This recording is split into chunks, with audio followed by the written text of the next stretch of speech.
up, boss? Oh, actually, he's the boss. I just pay for everything and design everything and make everyone look cooler.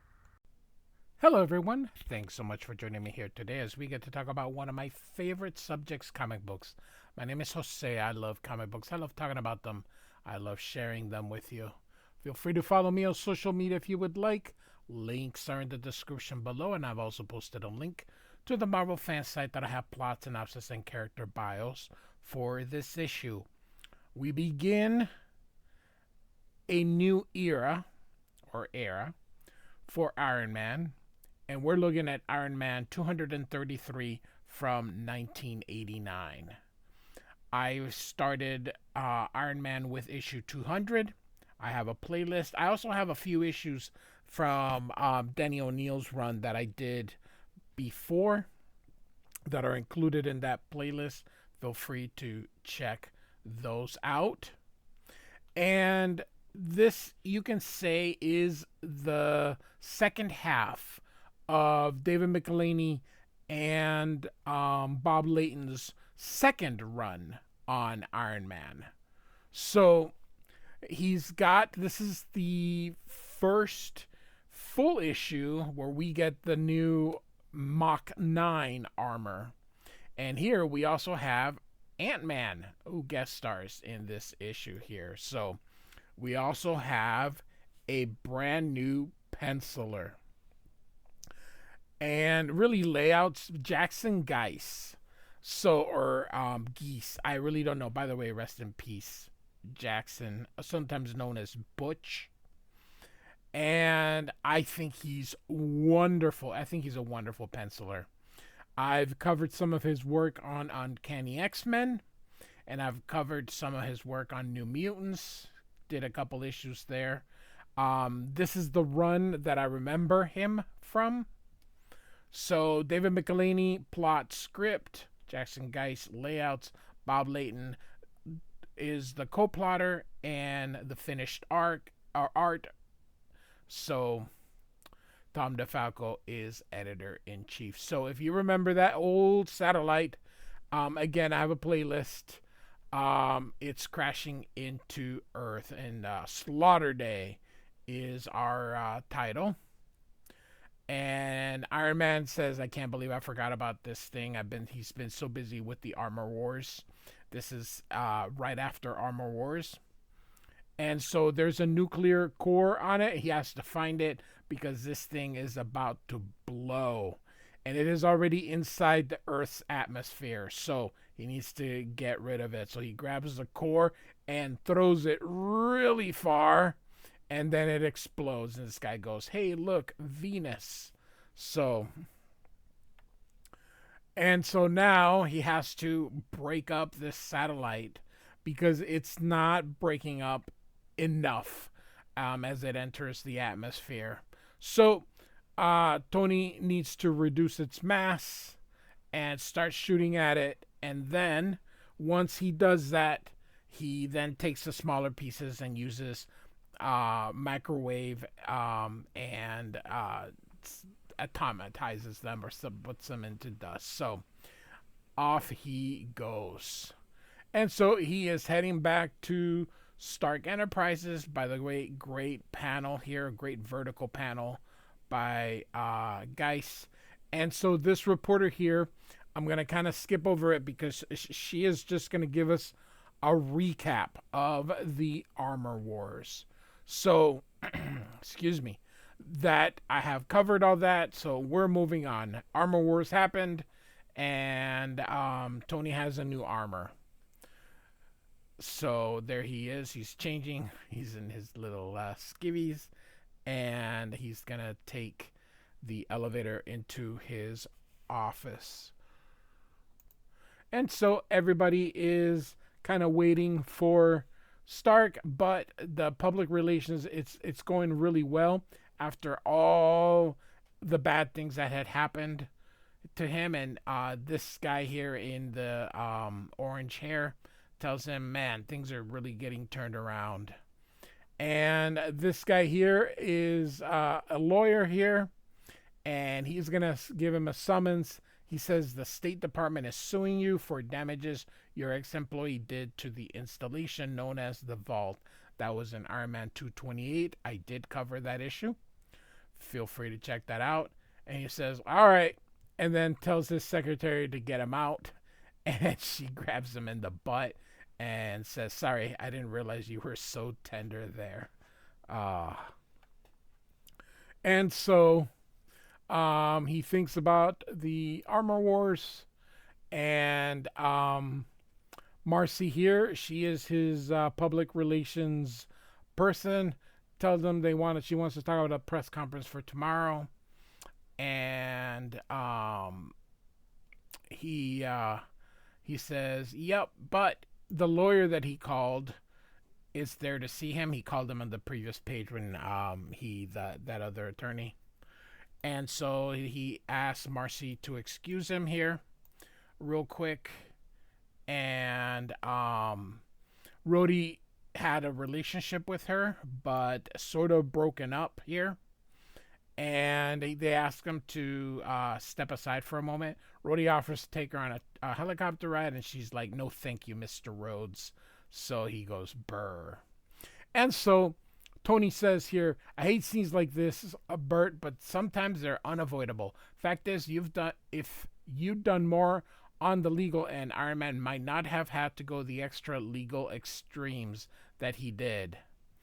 And so he says, I want you to get on the latest lawsuit and settle it fast. A lot's riding on it, not the least of which is your job. And he's like, gulp. So, yes, sir. And he kind of storms off. Now, one of the things we're going to see about Jackson Guice and this run of Iron Man, actually in almost all his work, is his sense of fashion. He obviously used what was popular during those times, probably catalogs and things like that, to dress the people. So they're gonna talk about the press conference, and there's a big television basically that's being built, and he says, don't worry, I've got the best electrician on the West Coast working on it right now. And so we go now outside of Stark Enterprise, and we're going to see Scott Lang. And of course, you all know Scott Lang is the second Ant-Man. Of course, Hank Pym was the first one. He's talking to his daughter. And his daughter made banana bread, but they didn't have bananas, so he made beets. And you can see him out loud. He says, yum. And then he's like, yuck. And so he's telling her that he's going to be a little late. And so he's like, man, it's tough being a single dad, but at least this is a normal gig. And here you can see that he's got his Ant-Man costume in there, and then workers behind him. And so at the prison here, Edwin Cord, who was, you remember from the last video, he was the guy that set up Firepower. He says, you got a visitor here, and I like this. Keep it short. So being a prisoner does not seem like fun. And so he wants to get even with Stark, and he's got a guy on the inside. And the guy says, trust me, Mr. Gord, the press conference tomorrow is going to be a massacre. And so we then go to the next day here, and there is a polo match. And I love this very well. I mean, you could tell this dude used reference. It looks gorgeous. No Photoshop back. There was Photoshop, but nobody could afford it. He is man, these horses look beautiful and all that. So Tony Stark makes the winning goal, and so people are happy. And we are going to meet Kathleen Dare here. She's going to be very important in upcoming issues, but right now this is sort of his first appearance. It's going to be kind of just a little introduction, kind of a little bit of things. And she's like, I'm Kathleen Dare. I've been an admirer of yours for years. And well, I was sort of wondering if I could get your contract. Sorry, your autograph. And he says, sure, with a C or a K. And she says a K.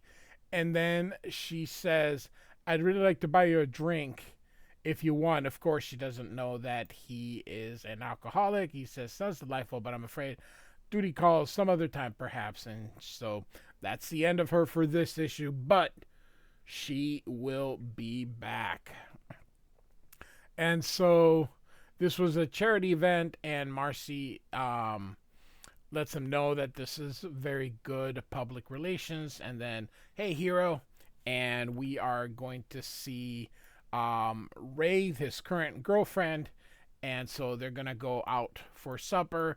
Tells Rhodey to take Marcy home in the helicopter. And he goes, this is going to be as much fun as having a root canal with a Black & Decker. He means a drill. But this is what I mean for the fashion that Jackson Guice would employ. Everybody very well dressed with Mr. Guice. And so they're going to finally have a heart-to-heart. And she says, so they finally get to talking. And she says, I needed you when Iron Man was going crazy. SE's, that's Stark Industries. Image, I needed your support. I didn't get it. And he says, that's because I had a tough choice to make. Tony needed me. It was his company, his life. It tore me apart, but I did what I had to do. And she says, I understand that, but I guess it hurt me, so I just wanted to, because it made her feel like she was unimportant, like she was second fiddle. Technically, she was. And so they're like, well, should we start over? And so a little moment of silence, and she says, all right, day one. So here they go. They're gonna rekindle that relationship. And then comes that big meeting. Here's those TVs. Keep in mind, this is 1989. So Rhodey's gonna pretend that he's Stark. And of course, when it's going to superimpose Tony's face on it and voice. So when he talks, it's going to be Tony. And so he's going to talk about the new Iron Man, which, of course, here he comes. I have to admit, and I love the red, the Silver Centurion armor, the red and white armor. I really love it. I grew up with it, but this is my second favorite armor. I was a teenager when this came out. Between the red armor and this armor, these are the two armors that I grew up with. So, and you see Iron Man using his, kind of showing off. And here's Scott Lang kind of getting things ready and realizes that this is another cable and realizes it's going into that warehouse. So he's going to, and he's going to go investigate, and suddenly these robot things show up, and he sees that there's somebody else in there. And that flickering that you're seeing is something's wrong with my mouse. I don't know what it is, but I apologize for it. So if you see any another kind of flickering and things, it's my mouse. And so he sees these people, and they're going to make a killing. You see them here with their guns.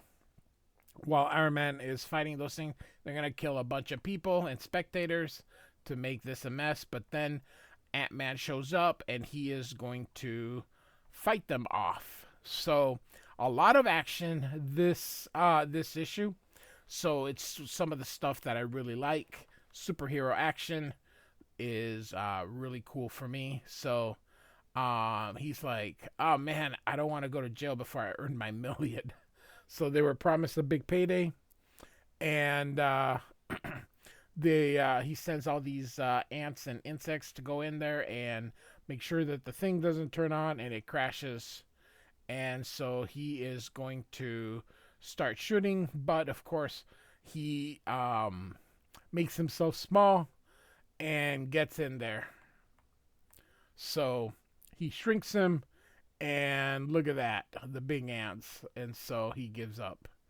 And so the next day, or an hour later, sorry, he's having kind of like a little party, and one of his security people tells him that he found people unconscious with weapons nearby.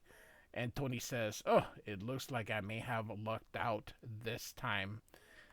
And we get to the last page where Cord sees that his plan didn't work, and he says the fat later ain't sung yet. And then the next issue, Spider-Man. So great stuff. I love this era of Iron Man. So hey, hope you liked it. So Iron Man 233 by David Michelinie, Jackson Guice, and Bob Layton. Like and subscribe. I do thank you so much for listening. Goodbye.